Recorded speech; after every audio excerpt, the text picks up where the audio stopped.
Welcome, everybody. Good morning. I know you've heard this a lot, but it's great to be back in person.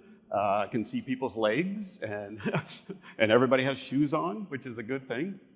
As you heard, I'm Tim Lewis, and I've got about an hour with you this morning. And my goals, my tasks are two-part. One, I want to give you just a little bit of history about our center. I've titled it sort of Celebrating 25 Years. We are entering our 25th year of funding.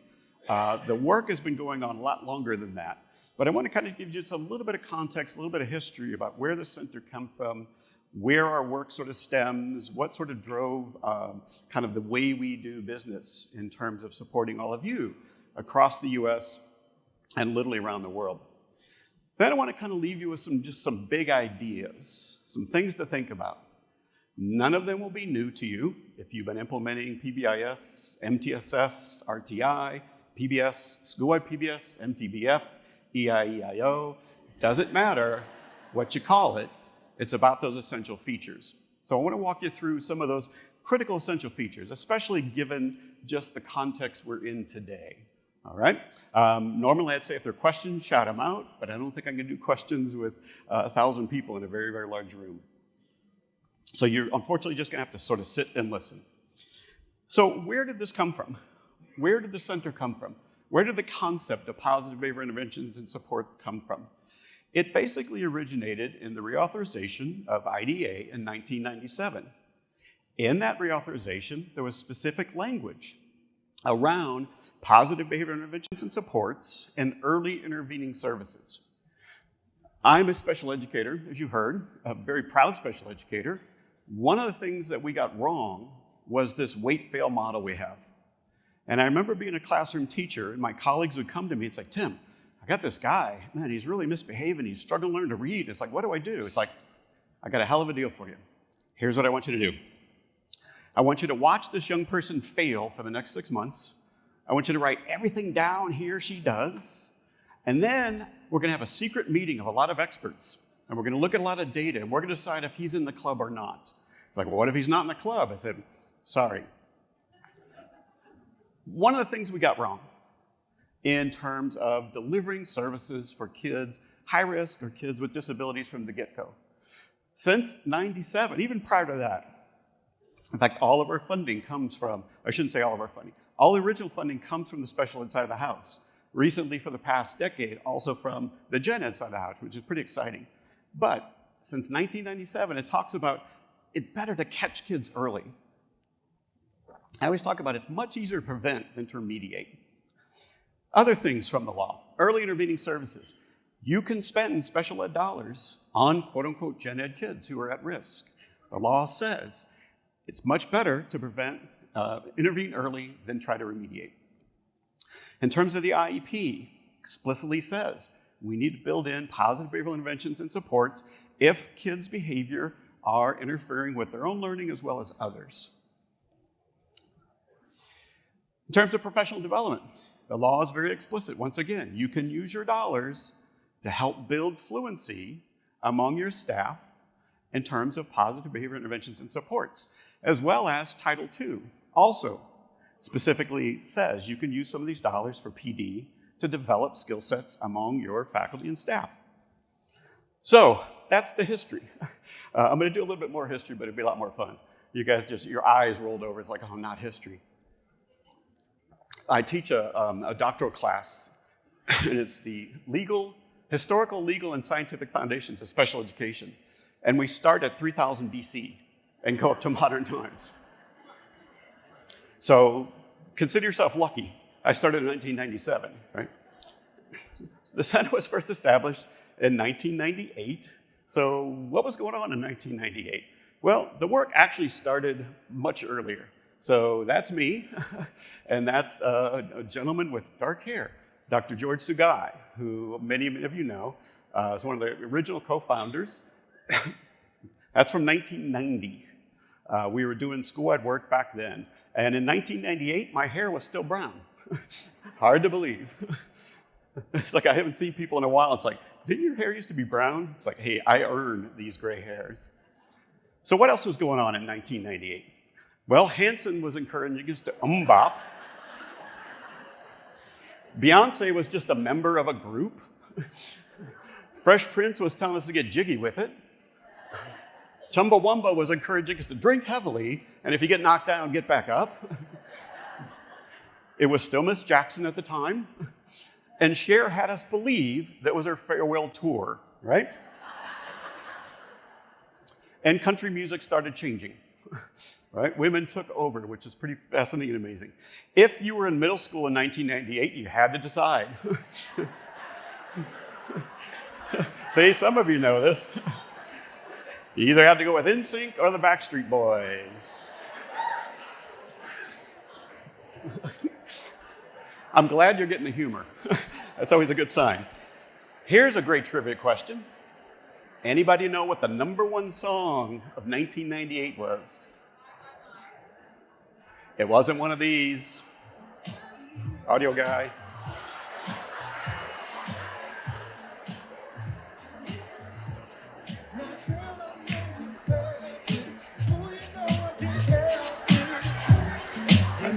That's it.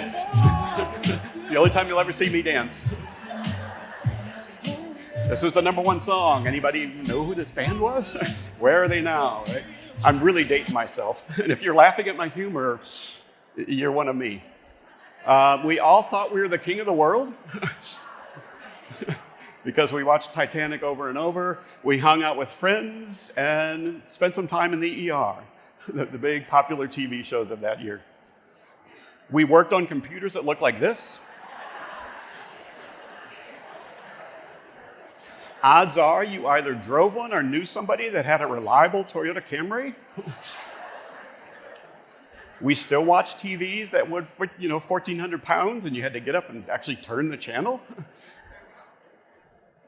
What were we reading? Well, we're reading about the greatest generation, spending our Tuesdays with Maury, and we're learning the secrets of the Ya sisterhood.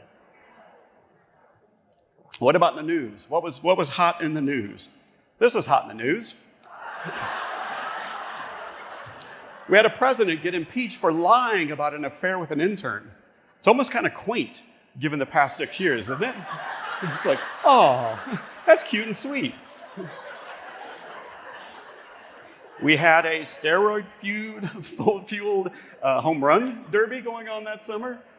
So Chicago, St. Louis, Mark McGuire, Sammy Sosa, and unfortunately, one more school shooting. In fact, very unfortunately, the shooters were 13 and 11 in Jonesboro, Arkansas. So sorry, I didn't mean to bring you down. You were having such a good time. Like, damn, Tim, why'd you do that? So when we started the center, we had a very big task. There were about 10 of us around the table, and we were charged with providing technical assistance, dissemination for everybody in the United States and all the territories. So we sort of carefully thought about, well, how do we structure this such that we can meet that goal? How do we structure this so that we can support states, districts, and schools? So you've got these slides. I actually got my slide deck in early, so you have all this information. But one of the things that we really focused on is that we wanted to look at essential features, not a package, not a program, not a curriculum. We wanted to make sure that we're building capacity. One of the questions I get a lot is, you guys are all about positive. You're all about teacher replacement. Why do you focus on discipline infractions? It's like, well, because every school in the US collected office discipline referrals or some variation. And we've got to build the contextually fit within a wide range of educational delivery methods. Other challenges for the center. We want to make sure that can be adapted.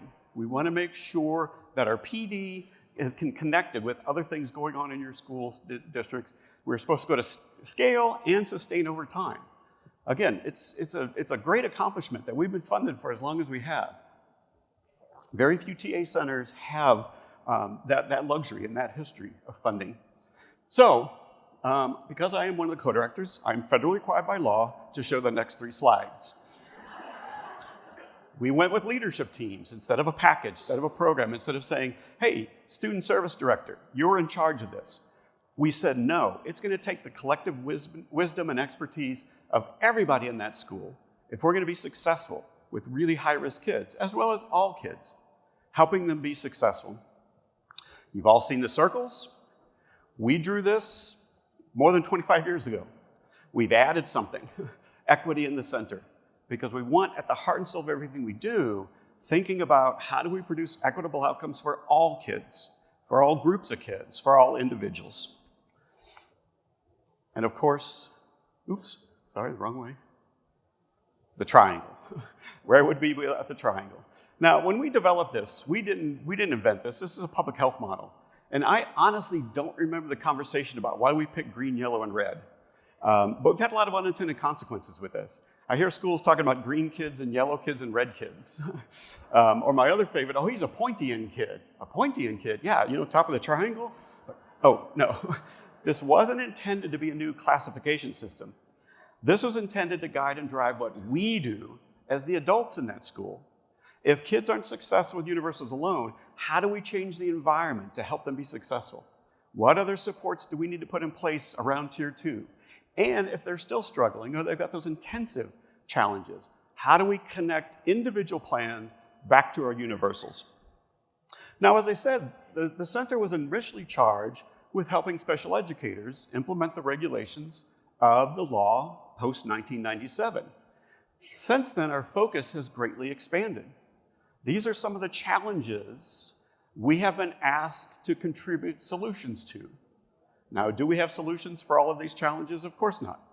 But we continue to move forward. The other great thing, and I showed you one of the guiding principles, is we didn't want to come in with just saying, oh, we're just going to focus here on these sorts of social, emotional, behavioral challenges. We set it up strategically to take on and help schools adapt and adopt what they're doing to start at the point where they were feeling pain, if you will, in terms of their struggles. So you see the broadened focus over the years. Okay, so that's history. Let's move to big ideas. I want to focus on just 5 simple things.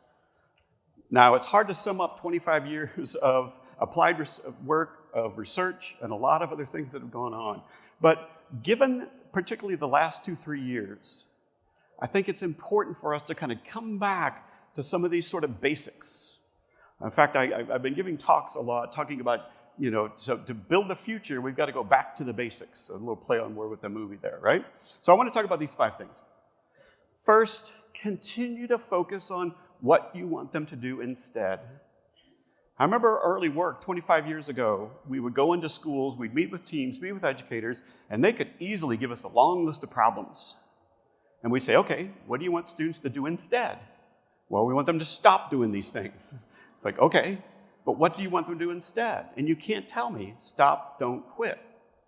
We need to build your social, emotional, behavioral scope and sequence based on your challenges, based on your unique cultural context, based on your challenges, whether you're at a huge high school or a small rural school. There are some similarities and commonalities across those, but we also know we have to adapt and adopt. So, how many of you have a matrix? That's a trick question. Everybody put your hand up. If not, say, okay, first thing when we get home, we need to develop a matrix. This is Benton Elementary Schools. This is their scope and sequence for what they want kids to do by the time they leave 5th grade. You see their 3 expectations, and then some of the specific behavioral examples across. Here's a high school example, and this is fairly common. High schools tend to be smaller, briefer. Kids are getting older. They're managing themselves a little bit more, and so forth. So at the universal level, key pieces. Clearly define what we want kids to do instead. Teach and practice. High rates of feedback, and even applying the logic of PBIS to challenging and problem behavior. So one of probably the biggest misrules is that feedback piece. And unfortunately, in some of our early instruments, we talked about rewarding behavior. We should have never used that term. It has been stricken from all of our tools and resources. But I hear all the time, all you're is bribing kids to behave. It's like, well, bribery by definition means giving money or favor to somebody doing something legal. When I ask young people to be respectful and responsible, that's not illegal. We're not bribing. The other thing we hear all the time is you're going to damage kids' intrinsic motivation, which is also not true. It's not true. In part because there's so much confusion about intrinsic and extrinsic. So I'm going to do about 4 or 5 slides from my great colleague friend Jennifer Payne, who did this amazing talk at PBIS a number of years ago, in terms of the confusion around extrinsic and intrinsic. So colloquially, we think about it's internal. The actual definition of intrinsic means doing something because it's inherently interesting with no expectation of other outcomes. So I ask educators, think about your school day. Think about what's truly just inherently enjoyable. Maybe the first thing in the morning, your friend got you that great Starbucks, right? And you're sipping it, and oh, man, that's good. And then the bell rings, you're like, shit, here they come.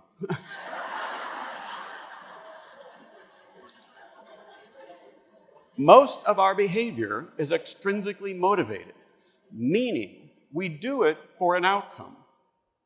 Everybody in this room, you're educators, you work in the education field because the outcome of kids being successful is incredibly motivating to us. So one of the things that Jennifer did is sort of broke down the research, broke down the literature. And there's a range, if you will, of extrinsic motivation. So what most people think about is that sort of external. So as long as you've given me something, I'll keep behaving. As soon as you stop giving me that, I stop behaving. What we want to do is within our school-wide work, within our district-wide work, within our statewide work, move kids to remain extrinsically motivated, but become internally regulated. What does that mean? That means they're doing something for an outcome that's bigger than them. So let me show you a couple examples.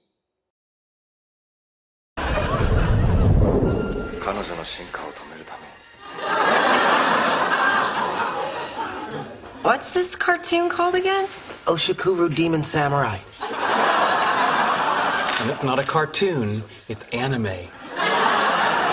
Anime. You know, I knew a girl in high school named Anime. Anna Mae Fletcher. She was born with one nostril. Then she had this bad nose job and basically wound up with 3.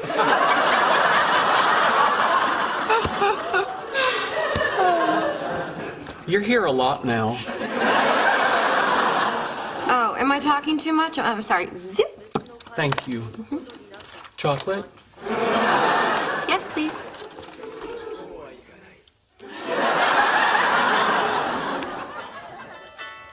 Oh, hey, Kim. Yeah, you know what? Hold on. Let me take this in the hall.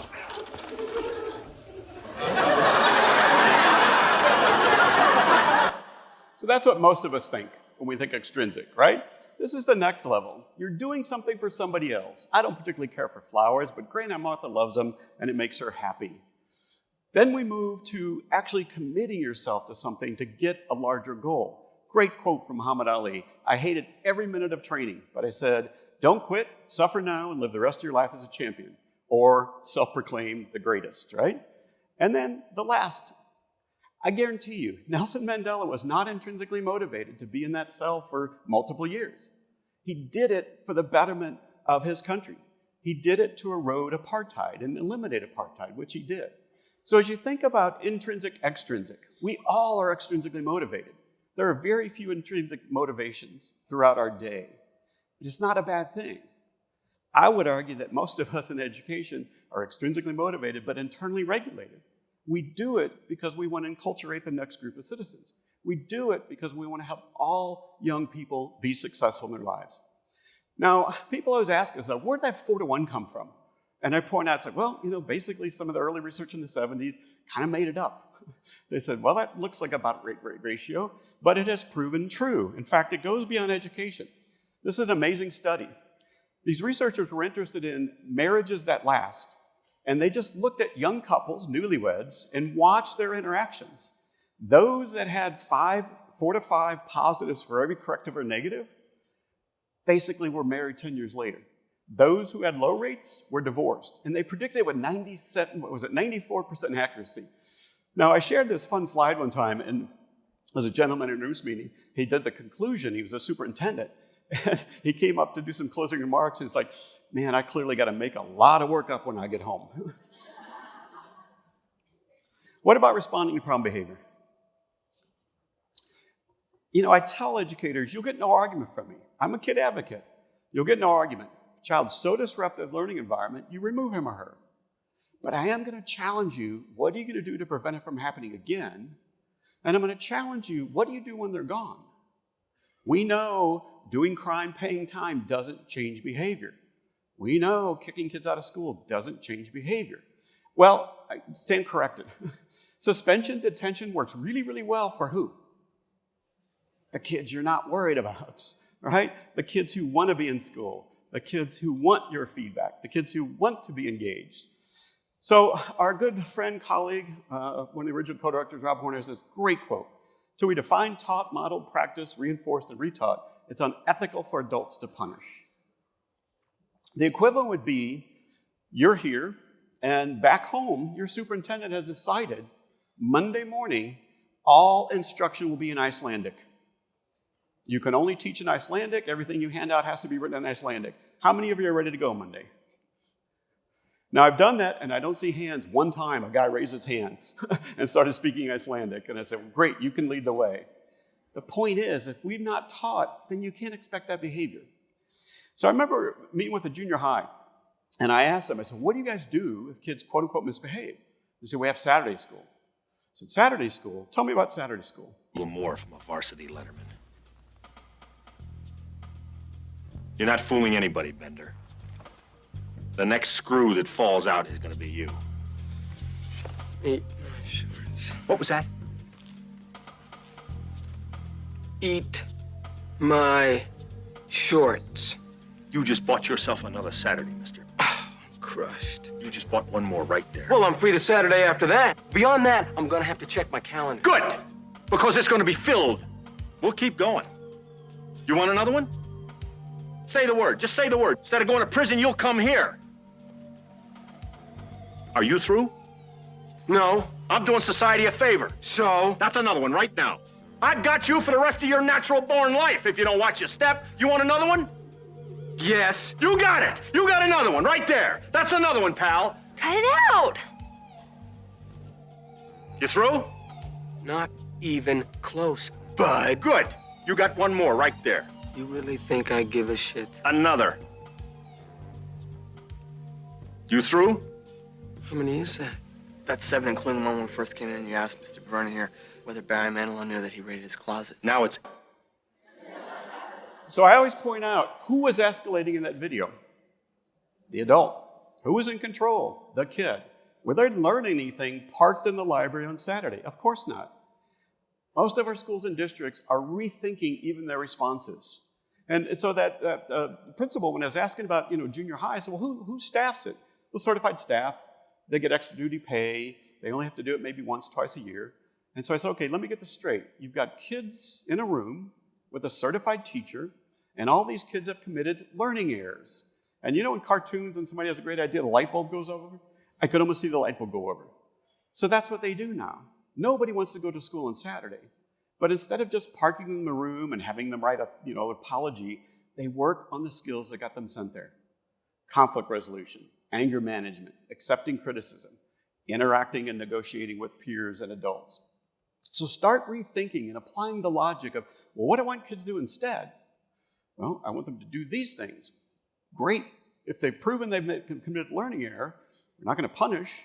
There's going to be a consequence, but let's add some instruction piece.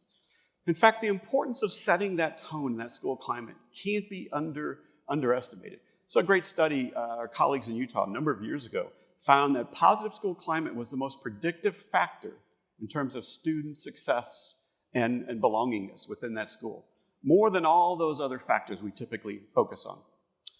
Next big idea, routines and procedures. Now more than ever. First, it was the pandemic that forced us to think about routines and procedures. Now, we've got critical shortages in our teaching staff, and we're getting a lot of sort of temporary alternative cert folks who will need those structures within their classrooms, within their building. So what are routines and procedures? Basically ways to facilitate learning, to get kids engaged. Lucia was joking about counting or putting her hand up to kind of get everybody settled. That's an example of a procedure to get attention. It's quick and easy if you teach and practice it. One of my favorites, right? So pre-pandemic, we would typically say, well, here are some of your classroom routines, right? And then the pandemic hit, and it was fascinating to watch. They were actually appearing in Walmarts. Of course, nobody paid attention, but we saw all of these basically signs, all of these cues that this is what you're supposed to do. Well, we're still not out of the pandemic, but we're sort of back for the most part face-to-face. So make sure you pay attention to those routines and procedures. So I've been in education for over 35 years. And last year was the most difficult year I think I've ever experienced in schools. I mean, I would walk into your schools and the tension was palpable because we kept flipping back and forth between virtual and in person. We were uncertain about the vaccines coming out, the pandemic and so on and so forth. Now we're sort of back, and I guarantee most of the American public thinks we're back to normal. There's nothing normal yet. We're a long way from normal. We continue to see the impact, not just the pandemic, but how we responded. And if anything, the pandemic pointed out the limitations in our educational delivery service. We're set up to do face-to-face. We're set up for kids to basically come to school having some prerequisite skills. And when that didn't happen, it really challenged us. So think about those routines and procedures. Next, the degree to which you're going to be successful implementing is the degree to which we support each other. I tell my superintendents when I get to talk to them, before you ever ask teachers to do something, you have to have two things. One, good professional learning. Two, ongoing on-site technical assistance. Otherwise, you're just setting folks up for frustration. So thinking about supporting teachers. We've gotten away from the long workshops. What we do is we start with data. We have teachers either self-assess, we say, be honest, we do it anonymous, or we benchmark your school, figure out what rate you're implementing some of those key practices. We then focus on one skill. Opportunities to respond is a great example. We focus on opportunities to respond for the next month, the next quarter, the next semester, the next school year. We focus on one skill. Key, just like kids, without feedback, it's hard for us to build fluency. So make sure you also build in with your classroom supports. And I know we've got a whole strand here around classroom supports. If you're interested in some of this information, I encourage you to check that out. We've done peer coaching, we've done principal walkthroughs, and peer coaching isn't we sit down and I watch you and I write up a report. No, I find 10 minutes. I can go into my neighbor's classroom and just count the number of opportunities to respond. And I leave that on his or her desk, and they find 10 minutes to watch and count mine. I know based on that 15-minute workshop, this is the ideal rate, and I know I've got some strategies to try differently. So a lot of resources to help support. One, brag, my Missouri crew are way in the back there hiding out, but they've done an amazing job on our website, particularly around classroom supports. We've got virtual modules, we've got these mini modules, we've got examples that are appropriate at the elementary as well as secondary. On PBIS.org, we've got a great resource around supporting behavior at the classroom. And I'd also encourage you to download the free version of this. It's high leverage practices in special ed. Outside of the IP, all of the things are relevant for all kids. So lots of great resources thinking about classroom supports. Next big idea, screen often. And by screening, I don't mean sort of formal screening, which is fine if you're opting into one of those published screeners out there. But have the mindset that we're going to sort of pause and take sort of a big sweeping motion to try to catch as many high-risk kids as we can. In particular, look for those kids with more internalizing challenges. The acting out in your face kids, we know who they are pretty quickly. We don't need a screener. But those kids who are anxious, those kids who are depressed, oftentimes will fly under our radar for a really long time until it gets to that point where all of a sudden they're in crisis or something has tripped the trigger and now it's becoming even more intense. So think about teacher ratings, kid ratings, look at data. One of my favorite are nurses' visits. Nurses' visits absolutely will pick up a lot of those internalizing kids because their stomach hurts all the time because they're anxious, right? So once again, on our website, we've got lots of resources. We have lists of commercially available and the costs and so forth. The other reason that I encourage you to think about screening a little bit more carefully is one of the things that we witnessed during the pandemic and particularly now, the students are overwhelming our system. What does that mean? Oh, I forgot to put this in there. This is like hot, fresh off the presses. The Department of Ed just put out their report card showing That math, we've lost 8 points. Biggest deficit since they started collecting data. Reading as well. Why? Well, here's why. Pre-pandemic, we built our education system based on these prevalences. We know that there's about 5 to 7% of kids will have disabilities. So we have XYZ number of special educators and school psychologists.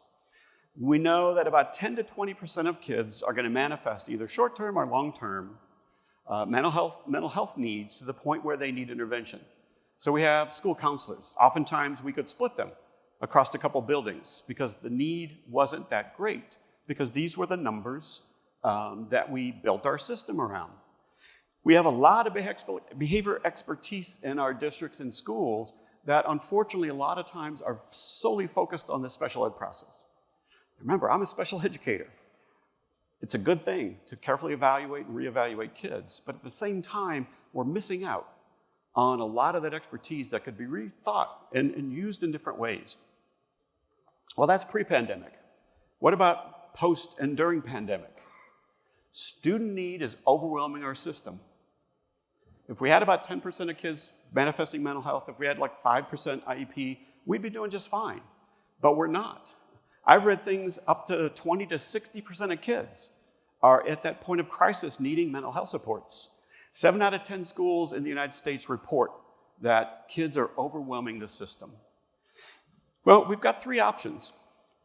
We can continue what we've done and always done and try to engage community resources. Unfortunately, the community resources are also in crisis and overwhelmed. I remember talking to a district, and they had a kid that was manifesting point of really being depressed, and they reached out to one of the mental health agencies, and they said, hey, we're really got concerns. Like, okay, great, we'll put him on the calendar. We'll see him in 18 months. That was their first opening. There's a critical shortages of mental health clinicians in this country as well. We can try to put more supports in the current system, or we can rethink how we do school. We can rethink how we do business. Shout out to my colleagues in the center. This is the 2nd edition of the mental health, putting mental health supports across the continuum, thinking about what does good mental health look like at the universal, adding some of those sort of cognitive behavioral interventions at tier 2 within check and check out. You think about at the end of the day, when we look at mental health and you look at the research, it talks about what kids need, first and foremost, are safe, supportive environments where they can connect with adults.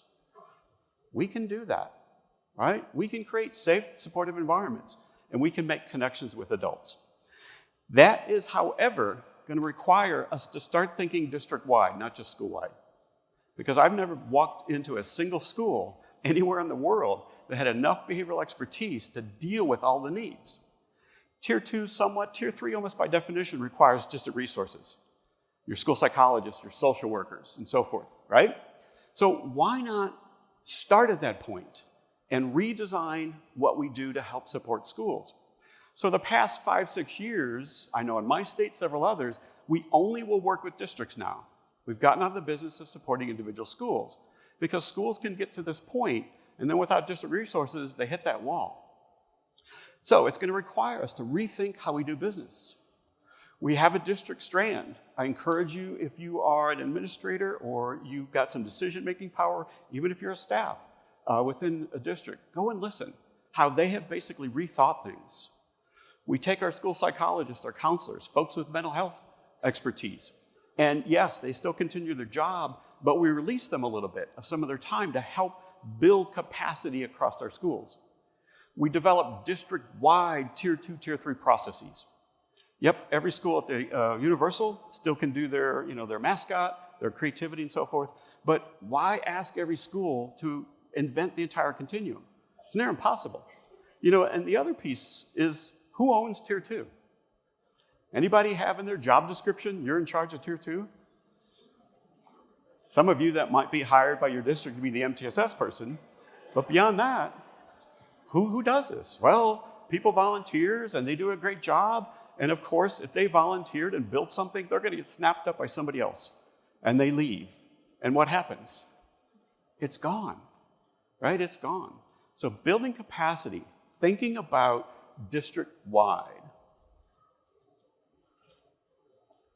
The other thing I should have said, I usually point out by now, I was talking about the classroom pieces and effective strategies and how we built this professional learning model. I freely admit I am violating everything I know about good instruction, right? I'm talking at you passively. I'm expecting you to maintain what I say, generalize it back to your school setting, and adapt and adopt that. Well, that's a tall order. Conferences are good because you can get lots of great information in a short amount of time. And one of the things, as you heard Lucille say, we've always made sure we've built in those supports. So you've got all of the session handouts. Pretty much every session you go to most likely will have some links to resources, either on our website or others' websites. So there's lots of good information out there. If you are in a state and you're not aware of your state's initiative, go to pbis.org, go to Get It My State. Every state has a link. Every state has a partner. And for those states who have somebody who that's their job is to support implementation, their name will be there as well. So I feel like I should be, any questions so far? Because I hate the passivity. The one upside of Zoom was when I do these, you can monitor chat. That's what we need. We need like a Twitter feed right here, and I can see and respond to the questions. All right, almost done. If I could only teach one social skill, thankfully, we can teach a lot of social skills. But if I could only teach one social skill, what would it be? It's time for us to have honest, difficult conversations in which most of us listen. When I work with my districts, when I work with my schools, my states, and it comes to this issue about race or gender identity or all of these issues that make us uncomfortable, I tell them, first, get over it, right? Get over it. Start with big outcomes. I've had the good fortune as a special educator to travel this planet, and I've met communities all over the world, and I've never encountered parents who say, oh, I want my child to be as unsuccessful as they can be. I want them to be miserable in life and have no friends. Every parent wants the same thing for their kids. Every community wants young people to be respectful.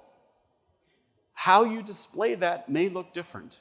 And a lot of times I think what happens is we get caught up in the weeds and we get caught up on the subtleties. Start with the big outcome. Respect, kindness, then work backwards and talk about how there are different ways to show that. And it's all based on our unique learning histories. Right? I remember as a kid, I got in trouble. You're in trouble, so you look down. The first thing an adult would do is yell at you, look at me when I'm talking to you. Oh, sorry. But again, some cultures, I work in a lot of indigenous communities, that's incredibly disrespectful. When an older person is talking to you, you look down as a sign of respect. Well, that's just one subtle example. It's a difficult conversation, but focus on big outcomes. So if I could only teach one skill, I would teach empathy. The ability to understand that other person's perspective. Now, the good news is we have that built into a lot of our expectations. A number of years ago, right after George Floyd, I was going through this sort of sequence. And one of the signs, one of the pictures I had, the collages, somebody had a Black Lives Matter poster held out. And so all of a sudden, chat blew up. And this person's like, so you're saying you're supporting Black Lives Matter movement? And I was like, well, I'm supporting and trying to understand. It's like, do you know they're calling to defund the police? Are you saying you want to defund the police? And I basically thanked that person for illustrating my point. It's like, what do you mean? It's like, I need to understand why somebody feels less safe in their neighborhood when law enforcement's present. I rarely see police in my neighborhood, and when I do, it's like, oh, I wonder why they're here. Right? I don't run and hide. I don't feel unsafe. I need to understand why somebody feels unsafe when there are police in the neighborhood. That's that empathy. That's that ability to sort of look at through that person's eyes and understand their life experiences and not judge right or wrong, but rather understand. So we made a strong commitment, and Rhonda's going to talk tomorrow specifically. We've got an entire strand around equity. You saw we put equity front and center in our problem-solving logic. So make sure you continue to focus on that. We've got a lot of great resources related to this topic. And I know you guys are not allowed to say SEL anymore, or, God forbid, CRT. right? Because they're all convinced we're doing that. CRT is a really complex science of economics that are taught in grad schools, not in elementary schools. We've got this great resource about discussing race, as well as many others. And I love this one because I think I counted about 100 and 150 links of other resources. Okay, I'm done with my political announcements. So Renee and Mito, rest easy. Although I still got some more. No. Maintaining evidence-based practice, maintaining PBIS is hard work. We know from our colleagues at Oregon, it takes time. High schools, it takes you longer. And I'm convinced the reason it takes longer at high school, because high schools are complex schools. Elementary, middle, we still sort of think, oh, I teach kids, and I teach all subjects. High school, we've got so many different delivery, instruction set up, and so forth. We know that if you do implement with fidelity, you get great outcomes. This comes straight from our website. Our colleague, good friend, probably one of the scariest humans, not scary, scary smart. Sorry, Catherine. Don't tell her I said that. Scary smart humans I've ever met. Catherine Bradshaw, she's an amazing, amazing scholar. But they did this great work to show not only do you get great outcomes for kids, you actually save money. This is using shadow pricing, meaning what somebody would pay to sort of address some of these challenges. And you see some of these big whopper effects at the elementary. High school as well. In my state, in Missouri, we basically have been disaggregating data around kids on IEPs. And we find schools implementing with fidelity not only increase and improve outcomes for all kids, they also significantly improve outcomes for kids with disabilities, which is pretty cool. All right, I promise, one more minute. So on a personal level, just got a couple comments. While I was putting this together and tweaking my slides, this came up. Since the beginning of 2022, there have been 40 school shootings involving 132 people. So keep these folks in your thoughts. All right, I want to thank some people. Odds are this will be my last keynote at the forum. My plan is the George Sugai plan of retirement. I'm going to clear my office out on Saturday. See ya. And I'm going hiking and I'm going fishing. So people ask me, when are you going to retire, Tim? I said, well, on any given day, it could be tomorrow, but I'm around for a while. But I want to thank George Sugai, mentor, friend, and recently he's become my hiking partner. Rob Horner as well, amazing intellect, has powered this center forward.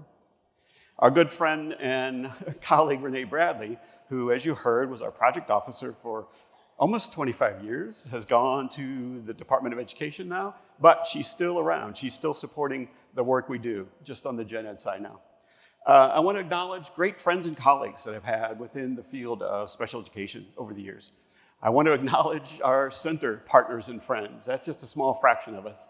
And no, I was trying to figure out how do I blur out the big liquor sign in the back there. That's not why we're all smiling. Might be a little bit. And I want to thank our new project officer, Mito, who's down here. He couldn't figure out, why you want to take my picture? It's like, because I can't find one on the web. Actually, thousands of them come up, but not our Mito. I also want to thank educators across this planet. Thank Heather George for producing this slide. I didn't realize it sparkled until I tried it. It's like, oh, it's like I'm keeping that in.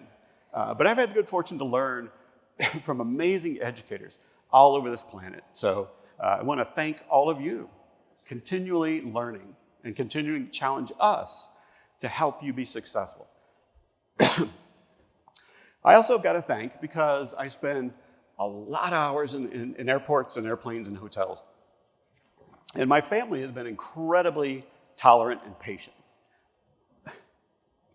So that's my family.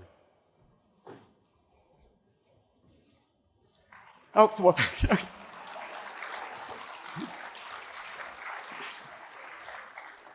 So that's my beautiful wife of 35 years, Lisa. My daughter-in-law, I love saying that, daughter-in-law Corey, my son Michael, my daughter Emily, and of course that's me, and the recent addition to our family, the true love of my life.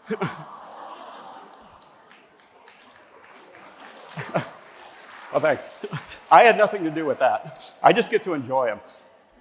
Parents out there, trust me, become a grandparent first. It is so much better. It is so much better. You get to enjoy them, and then they go home.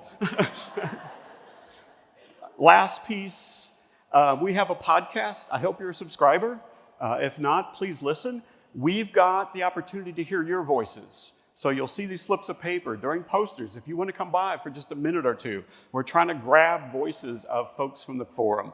All right, and my very last slide, please complete the evaluation. So do we have housekeeping, or are we just... Housekeeping. All right, so that's it for me.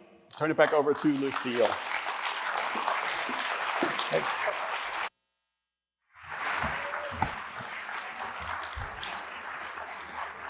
Wow, thank you, Tim. Whoops. Thank you, Tim, for that walk down memory lane.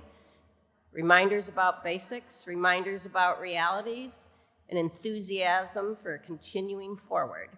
Now, you heard me earlier say this is a team sport, and if you haven't been to the forum before, please note on the agenda that we build in team time.